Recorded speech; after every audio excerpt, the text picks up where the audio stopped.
también. Sí, bueno, por ahí ya está el cielo amaneciendo ya, el firmamento ya se ve mucho más iluminado allá en la Sultana del Norte. Oiga, está Adán Ramírez Cerreta aquí, qué gusto, Adán. Hola Jaime, ¿cómo estás? ¿Cuánto tiempo de Qué no gusto verte? saludarte, sí, ya, pues que como un mes más. Sí, y ahorita 2 meses. el tema es el Día Internacional del Libro, miércoles, ¿verdad? Fue el martes, justamente, el 23 de abril. ¿Y qué tal? ¿Cómo lo celebraste? Pues estuvo muy padre, bueno, pues leyendo obviamente, con algunos datos interesantes, algunas cifras no muy alentadoras sobre que se está leyendo un poco menos. Pasó de un 50%, me parece, de personas que decían que al menos leían 3 libros en su vida más o menos, a un 42%, disminuyó bastante, pero bien, por otro lado, es una especie de pretexto este 23 de abril, me gusta que se haya hecho el Día Internacional del Libro, por 2 cosas importantes, una un tanto inventada, que no importa, que se supone que Shakespeare y Cervantes murieron el mismo día,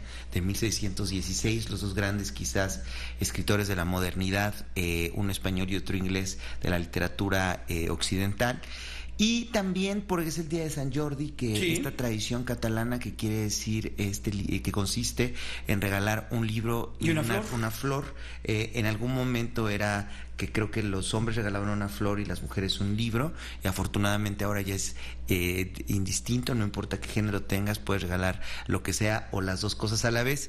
Y también en España fue muy importante porque dieron el premio Cervantes a una escritora uruguaya que ha vivido mucho tiempo en México, que tiene nada más y nada menos que 95 años. Ándale. Ida Vitale, una mujer llena de sentido del humor, una mujer llena de gracia, podría pensarlo yo, incluso una extraordinaria poeta, que dijo algo que con lo que yo no estoy de acuerdo con ella. Y ella decía que era un privilegio para ella estar relacionado a su nombre con Cervantes, que le encantaba que le dieran este premio, y te digo, a los 95 años, nada más y nada menos, y que estaba en desacuerdo con Cervantes, porque Cervantes decía que todos los poetas creen ser los mejores en su tipo, que no hay creador más perfecto que ellos, y ella dice que no es cierto, que ella es el ejemplo claro de que cree que sus poemas no sean los mejores de la historia de la humanidad, pero creo que Ida Vitale es la excepción a la regla, justamente, que le da la razón a Miguel de Cervantes. Y pensé, Jaime, que siempre es un buen pretexto ahora en este marco del Día Internacional del Libro, en traer una entrevista que hice a un paisano mío, pero es un paisano oaxaqueño, pero no solo de Oaxaca, sino del mismo pueblo donde yo crecí. Ah, no me digas. Desde ahí, desde Santa María del Tule. Y él escribió una novela muy, muy bella. Emblemático por su árbol, ¿no? Emblemático por su árbol gigante. ¿A los cuántos años estuviste ahí? ¿Hasta los cuántos años? De los 0 a los 23, imagínate. Ah, no me digas. Estuve muchísimo tiempo allí, sí. Vaya. Fue una experiencia muy padre de vida, crecer en el campo, en un pueblo pues un tanto turístico, con ese árbol entre misterioso y fantástico, que desde que yo soy niño tiene 2000 años y casi no se mueve sus 2000 años. Tiene tantos que ya da igual si son... Sí, bueno, una generación de personas es nada alrededor de ese árbol, exactamente, ¿no? Que es bellísimo porque es un condominio para pájaros, tiene millones de pájaros, tiene formas ahí que van pasando según la actriz de moda, son las curvas del árbol. Cuando yo era niño eran las de Olga Brinsky. Ah, sí. Exactamente. Vas a ver las pompas de Olga Brinsky allí, pero también tiene muchos hijos alrededor de ese pueblo, que es un pueblo muy bello. Y fíjate que la primera pregunta que le hice a Antonio Vázquez sobre esta novela Ausencio, que es bellísima, fue él como una de las características de Oaxaca, tú lo sabes, desde aquí en México, en Ciudad Neza, o en Estados Unidos, en Los Ángeles, es que es un estado, una ciudad donde mucha gente migra a otros lugares para trabajar. Así, Antonio Vázquez nace en Tucson, en Arizona, y a los 8 años se va a vivir a Oaxaca, y pues le pregunté cómo había sido esta experiencia, y bueno, esto fue la primera que nos respondió. Mi padre estuvo viviendo ahí desde la adolescencia, en un pueblito de artesanos que se llama Tubac, y regresa después de la prepa al Tule, conoce a mi mamá, ya se van, y yo nazco ahí, y estamos ahí hasta que yo cumplo 11 años. 2 años después de que nace mi hermana nos regresamos, porque mi madre nunca estuvo muy contenta ahí, ¿no? Tenía mucha nostalgia por Oaxaca y su familia. ¿Cuál fue tu relación con los libros en esta etapa? Pues tenían una cosa muy bonita que era una compañía de libros ahí que se llama Scholastic, era el Scholastic Book Fair. Entonces me parece que era bimestral y llegaban catálogos y nos los llevábamos a casa y veíamos, ¿no? Como que cuáles nos interesaban y los pedíamos y ya por correo nos llegaban después los libros y esa fue como mi primer biblioteca que me armé, ¿no? Fíjate, justamente esta última respuesta es interesante el día de hoy. ¿Cómo se acerca alguien a los libros? Hay encuestas muy fuertes y se supone que si entras a una casa y en esa casa no hay libros, pues lo más probable es que quien esté allí, lo que decíamos otra vez, no vaya a leer. Entonces, Antonio Vázquez nos cuenta esto, creció en Tucson, a los 11 años se fue a vivir a Oaxaca y dice que tenían un catálogo donde podían escoger algunos libros y le pregunté también cuál era la relación con estos libros, cómo fue que se acercó a ellos. No, eran libros sobre todo libros como álbum, ¿no? Muchas ilustraciones, algunos cuentos un poco absurdos o cómicos, ¿no? Pues sí, justamente eso es padre. No siempre te tienes que acercar con el Quijote o con con Shakespeare a los libros. Puede ser de muchas formas. Bueno, hay una libertad. Creo que ese es uno de los grandes temas para fomentar la lectura. No tienes que leer a fuerza los grandes libros. Puedes leer lo que quieras. Afortunadamente, ahora géneros como el terror, toda la literatura de zombies, se puede leer mucho más. Los maravillosos cómics, hay escritores expertos en ellos, escritores muy brillantes. Y bueno, le pregunté justamente a Antonio Vázquez cuáles eran los libros que aquí fueron importantes para él en su primera etapa.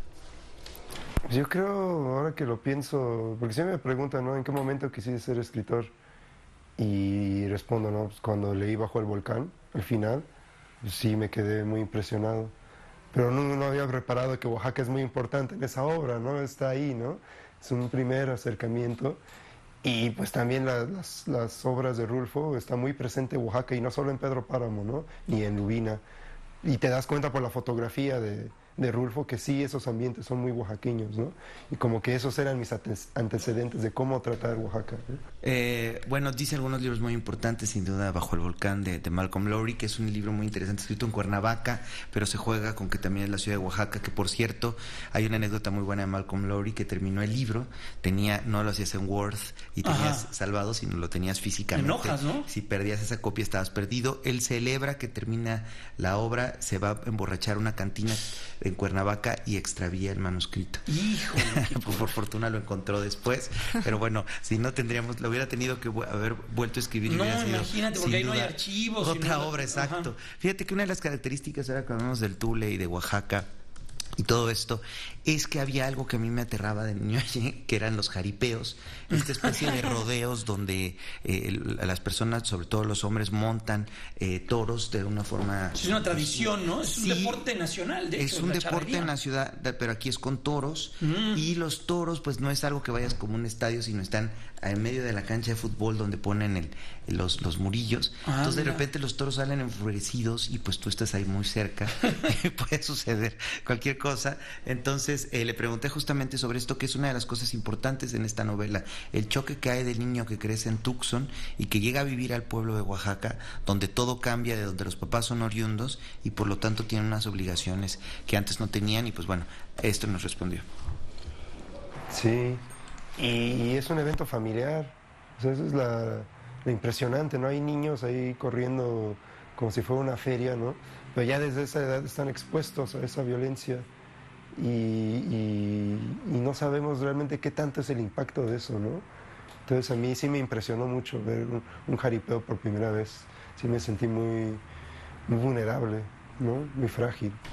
Este también es un libro muy... Tiene toda la razón, sí, ¿eh? Sí. Ese tipo de tradiciones no sabes cómo marcan a un niño. Brutalmente, porque además él cuenta en este libro, tiene algo autobiográfico, esa es la siguiente pregunta, también es interesante cómo lo construyó, finalmente es una ficción, pero estas tradiciones familiares que de repente al pueblo, pues obviamente no le puedes decir que no, y te dicen, bueno, vas a ser la madrina, tienes que pagar todo, pero todo, que es muchísimo dinero, y los señores obviamente están bebiendo mezcal todo el día, que para nosotros en los bares hipsters y fresas está muy padre. Sí, bueno. Pero en un lugar donde no se acaba el mezcal, imagínate cómo te puedes llegar a poner. Y donde no hay mucho que hacer, nada más por eso los altos Son índices de campesinos, alcoholismo. claro, los altos índices de alcoholismo. Hay mucho mezcal, desde la portada se ve en este libro, que es una portada increíble. Viene justamente la botella y el caballito ahí del mezcal. Y le pregunté justamente, este es un libro muy doloroso en muchos sentidos, muy bien hecho. ¿Cómo se había metido? Él es muy joven, Antonio Vázquez. ¿Cómo se había metido a escribir este libro y cuál fue la experiencia al hacerlo? Y pues bueno, esto es lo que nos contestó. Pues que los pueblos, la gente es gente de trabajo y están muy disciplinados, exageradamente, ¿no? Solo tienen ese mundo y esos momentos de catarsis es para dejar salir todo, ¿no? Y hasta los que se van de los pueblos a la ciudad a trabajar de meseros o de lavaplatos, siempre se van en las fiestas, siempre, aunque no pidan permiso, se escapan, se van, porque es su único momento en que se sienten parte de ese pueblo, ¿no? Pierden su identidad, ¿no? Pero individual y se funden, ¿no? en la masa. Y pues bueno, finalmente la última pregunta tiene que ver con el título. Ajá. Ausencio es el nombre del padre, justamente la ausencia que él sintió de él cuando en Oaxaca es usual, no solo en este pueblo, el Tule, sino en la propia ciudad, encontrar estos escuadrones de la muerte, que son un grupo de hombres que juran que se van a morir hasta que se mueran de alcoholismo, ¿no? Y andan como ahí, un adiós a Las Vegas. exactamente, andan rondando la ciudad. Es usual verlos ahí, les dicen justamente teporochos, como aquí. Hay muchos aquí en el centro también, pero en Oaxaca no es que estén locos, sino simplemente es gente que en algún momento decide morirse bebiendo. Híjole. Y es el caso justamente del padre del personaje. Qué fuerte, ¿no? Que se llama Ausencio, justamente. Y esta fue la última pregunta que le hice a Antonio. Sí, yo sí siento como que un interés por el existencialismo, ¿no? De mis primeras lecturas ya más de adolescentes, sí, fue todo esto, Camus y Germán Gess, ¿no? Pues bueno, esta es la novela que decidí traer hoy, Jaime, en este Día Internacional del Libro. Bueno, celebrándolo justamente, que fue el pasado martes. Es una novela breve, una novela muy cercana. Se ve ligera, ¿no? Sí, muy cercana. Yo creo que es muy interesante toda la gente que haya crecido de México para abajo, es decir, en Guerrero, del estado de la Ciudad de México, quiero decir, en Guerrero, en Oaxaca, donde hay una presencia indígena fuerte, en Chiapas, se van a sentir muy identificados. Y yo creo que para la gente de Querétaro, de Monterrey, puede ser un libro para entender esa otra parte de México que es muy interesante, y que en este libro podemos estar muy cerca, y que está también dentro de una tradición muy, muy fuerte de la literatura mexicana, que es este mundo hacia adentro, esta pues soledad, como decía, este laberinto de la soledad, como decía Octavio Paz, y donde hay una búsqueda interesante. Me gusta también el libro que comienza en la ciudad de Oaxaca, pasa por la Ciudad de México y al final se ve una búsqueda un tanto en el desierto. Entonces un libro muy interesante, y pues al final quizás también te va a antojar tomarte un mezcal después de leer tanto sobre ello. Híjole. Aunque con mucho cuidado. Con sí. moderación. Ajá. La muerte de Ausencio, padre borracho y desobligado, desata los demonios que habitan dentro de Arturo, su hijo mayor, quien a raíz de esta pérdida caerá por una espiral de tristeza, remordimientos y desesperación que lo llevará a enfrentar el mismo vicio, que opacó las posibilidades de felicidad en su niñez y juventud. Está bueno, entonces, Sí. es editorial. Almadía es una editorial oaxaqueña. Y además apoyado por el Fondo de Cultura y por varios, ¿no? Sí, claro. Y este libro El también IMBA. fue el Premio Bellas Artes. Ujú. Este libro se llevó el Premio Bellas Artes. Es una coedición, justamente, como dices, con el IMBA. Y se lo ganó en 2017 el premio Juan Rulfo para primera novela esta novela. Perfecto, pues Adán Ramírez Herrera, ya no nos olvides tanto. No, pues aquí estoy a la Yo sé orden. que tus cuando chivas no quieran. van bien, pero no pasa nada. Pero no he Aquí serás recurrido bien recibido. al mezcal todavía para Ahí tienes que hacerlo al tequila. la ausencia de las chivas, al tequila, exactamente. También otra bebida espirituosa que tiene nuestro país, mezcal, tequila, sotol. Hay mucha literatura alrededor de estas. Pues sí, claro, porque te inspiran mucho, te destruyen, quizás Ajá. te hacen feliz. Entonces, bueno, es el material preciso para para crear, para Y escribir. luego que el escritor es bohemio por Pues sí, por naturaleza ya ven que le gusta y todavía lee. Sí, el clásico, ven que es risueño y le Ven que hacen el niño es cosquillas. risueño y le hacen cosquillas. Adán, qué exactamente. gusto, ¿eh? Gracias a Los ti, miércoles, Jaime. Los miércoles estoy con Denise como a las 2:40 más ¿no? o menos. Más o menos. En 104.1. Y 1500 AM. 1500 AM. Así gracias, es, ahí vean, porque Denise también es una, devoradora de libros Este libro le impresionante, fascinó, por cierto, ¿verdad? a Denise. Este libro le gustó muchísimo, lo disfrutó mucho porque además puedes ver este otro lado, profundidad de Oaxaca. Es una gran lectora, Denise, sin duda. Sí. Y pues bueno, eso va haciendo siempre que hay una interacción entre Sí, las nosotros. pláticas entre ustedes son muy sabrosas. Qué bueno, Dan, gracias. Gracias a ti, Jaime. Que estés muy bien. Vamos a una pausa, 9:48.